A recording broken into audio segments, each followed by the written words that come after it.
Hey guys, what's going on, and welcome to another tutorial video. In this one I will be showing you guys how you can remove the background from a picture, and yeah, without further ado, let's get right into it.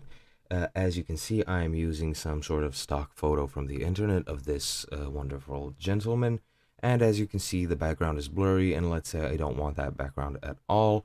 There is a tutorial on how to replace it that I've already done. However, now I'll show you how to remove it.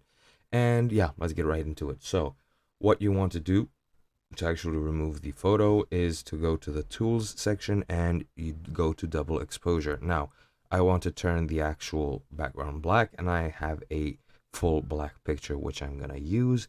However, as you can see, this is the overlap that happens and not much is actually happening in terms of removing the background.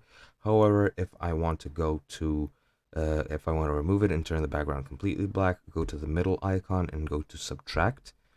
If it's a black background, overlay doesn't really do much. Lighten doesn't do much. Darken can do the same thing in this case. However, if you want to turn it white, you can go to, I think, lighten and overlap. However, maybe just lighten works. However, yeah, just select darken, click the check mark, and now have a black screen. However, to fix this, go to the top icon, the one I've clicked, go to view edits and go to double exposure. Click the middle icon with the rectangle and the brush, and now we're at this point. Make sure that the double exposure is 100%, and now whichever part of the picture that I select like this, it will be turned to blackness once I click the confirm button. So let's just select everything I can. I won't go into too much detail, this is just for demonstration's sake. However, yeah, now that I selected, like, let's say these parts, once I click the check mark, it turns black, and now only the unselected parts remain.